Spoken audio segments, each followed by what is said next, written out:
The box arrived without a note. No name, no address, not even a stamp. Just a battered cardboard cube left on the back step of the place I was renting near Blue Ridge. Inside were water-warped notebooks, a bundle of photographs, and something wrapped in a flannel shirt that I chose not to open. It smelled faintly of moss and iron. At the bottom was a sealed envelope with one typed line: "For the listener." The story that follows is pieced together from the journals within. Written by a woman whose name I won't repeat, who died kneeling in the mud on her own property, smiling up into a thunderstorm. Her husband had been dead only 3 weeks when she found the first of the statues. She was going through his things in the garage, not out of grief, but boredom. Grief had come and gone like a fever dream. She had cried, she had screamed, she had lain in bed for days, and then one morning she simply got up and started washing the dishes. It was routine she needed now, the stillness between. The statues were inside an old camping cooler buried beneath his tools. They weren't broken, but they looked wrong. Smooth, abstract, almost organic, like something that had eroded in the ocean instead of being carved. One reminded her of a bird, if the bird had no eyes and a third wing curled inward like a fist. Another looked like a jawbone, except it had too many joints and no teeth. At first, she thought they were modern art, but there were too many of them. 7 in total, wrapped in cloth and sealed with masking tape. Each one was heavier than it looked. The moment she touched them, she got a headache. Later that night, she found the notebooks. They were tucked in the bottom drawer of his filing cabinet, beneath tax returns and maps of places they'd never been. The writing wasn't his. She was sure of that. The first few pages were diagrams. Then came phrases. Spine of the language. Cavities in the water. They drink time. The more she read, the worse her headache became. And then, abruptly, it stopped. It happened the moment she gave up trying to understand. When she stopped thinking, the pain left. But she kept reading anyway. The next day, she moved the statues into the back garden and laid them in a circle, almost without meaning to. She didn't remember deciding to do it. It felt like she was following a pattern someone else had started. Something old, something she wasn't supposed to see. It hadn't rained in nearly a month, but the sky was thick with humidity and tension. The journal spoke of the return in weight, of how the mind loosens best under the pull of fallen sky. She found herself checking the weather obsessively, refreshing the forecast every half hour. When the rain finally came, it was like a switch flipped inside her. She stepped outside barefoot, walked across the moss-choked yard to the far corner where the trees thinned. The statues lay in the grass behind her, forgotten. She stood in the spot and let the rain soak her. That was the first time she heard it. It wasn't sound, not exactly. More like an awareness. Like something noticed her through the droplets, beneath the wind. Her name came first, not in a voice, but as a pressure in her chest. Then an image she didn't recognize. A spiral cut into wet stone, gleaming under moonlight. She stayed there until she couldn't feel her fingers. And even then, she didn't want to go inside. From that point on, she changed. Slowly, purposefully. She cleared the area where she'd stood, cutting away the weeds and laying down a tarp. Then a camping chair, then a table, then candles. The journals went with her each time it rained, and each time she sat there longer. Neighbors said they didn't see her for days between storms. The mail piled up. her garden wilted. Her phone stopped connecting. But when the rain came, they said, they could hear her humming. The entries in the journal became less coherent. She wrote in loops, in repetitions, words like compression, knowing fluid, eye shape of the mouth. She scrawled a single symbol into the page over and over. A jagged circle bisected by a black line. Sometimes it looked like an eye, other times a mouth, a wound, a gate. She no longer cleaned.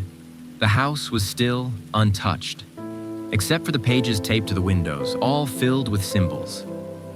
On her bedroom ceiling, she had written in red marker, "It rides the water. It rides the water. It rides the water." She tried recording the voice, left a tape recorder running in the garden during a storm, tucked just beneath the lip of her tarp, red light blinking beneath the downpour. When she played it back, it was just static, soft, crackling, broken by the occasional tap of rain on the mic. But under the static, she swore she could hear something else. Breathing, weeping, words she couldn't make out but felt in her teeth. On the second playback, the sound shifted. The static was still there, but it no longer hissed randomly. It pulsed, like it had a rhythm, like it had breath. On the third playback, she heard her name, not spoken, shaped, like lips moving in water. The sound rippled through her, low and close, not from the speaker, but behind her. She turned, but nothing was there. She pressed play again. This time, something answered. A wet, dragging syllable buried beneath distortion. Her hand jerked to stop the tape, but it wouldn't stop. The buttons clicked, useless. The recorder vibrated slightly in her palm, and the static rose to a scream. Then, just before the batteries died, she heard it clearly. "I am what hears you." She dropped the recorder. Her vision narrowed. The rain outside slammed against the glass like fists. Her ears rang. That night, she wrote it in the journal, over and over until the pen carved through the page. "I am what hears you. I am what hears you. I am what hears you." She woke in the morning on the living room floor, face wet, nose bleeding. The recorder sat on the table beside her, tape wound neatly to the beginning. She never pressed play again. But something had changed. When she stood in the garden and let the rain touch her skin, it no longer felt like contact. It felt like immersion. The air around her thickened. The clouds seemed to hang lower. Her thoughts became cloudy with impressions that didn't feel like hers. And once, during a late storm, she opened her mouth to speak, but someone else's voice came out. Garbled, inverted, thick with vowels she couldn't repeat. She began to suspect the tape hadn't just recorded. It had opened something. A listening ear, or worse, a doorway. Not fully, just enough for a fingertip to reach through, to trace the rim of her mind and feel how fragile it really was. And for a single, soul-collapsing moment, she was inside it. Inside the awareness that lived behind the storm. Not a place, but a presence. A wet and waiting intelligence that had no shape, only gravity. Her thoughts weren't her own. Her memories curled like leaves in fire. She forgot her name, remembered new ones. She felt a grief she didn't earn, and a love too old to belong to her. Then it let her go. The pain left her empty, but the regret stayed. Not because she had been rejected, but because she had seen, almost seen, but waited just a little further in. And she knew with awful certainty that she would never see it again. From that moment on, when she stood in the garden and let the rain touch her skin, she felt it deeper, more intimate, less like she was listening, and more like she was being remembered. Her final journal was nearly unreadable, but some pieces stood out. One entry read, "I know it now. I know the pressure, the depth. I am not me here. I am what hears me. I am its echo in the shape of a woman." Another described a dream, a spiral staircase of dripping stone, descending forever into black water. She walked it for hours before realizing it wasn't stairs but vertebrae, and the water was warm. On the day of the last storm, the air was thick and silent. Neighbors say the birds left the trees, that the wind pushed toward the house instead of away from it. She walked barefoot into the garden just after dusk, wearing her husband's coat and nothing else. Her eyes were open so wide they thought she was blind. She stood in the circle. The wind screamed. Then the lightning came.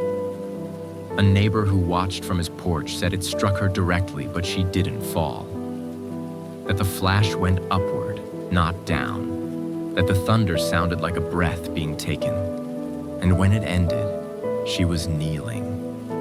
Head tilted back, mouth open, smiling. That's how they found her. But that wasn't the end. When the coroner arrived, the rain started again. Not heavy, just enough to bead on her skin.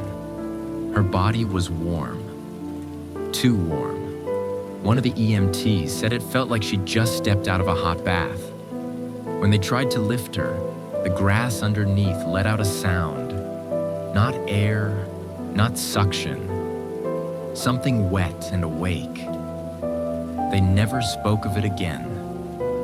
The storm continued for 3 more days. The house flooded. Mold took the walls, but the journals stayed dry. So did the statues. And there was one final page, not handwritten, typed. One word, centered. Yibstel. I have locked them away now. The box is sealed and buried. When it rains, I do not listen. Because the weight of rain is not in how it falls. It is in what listens when it does.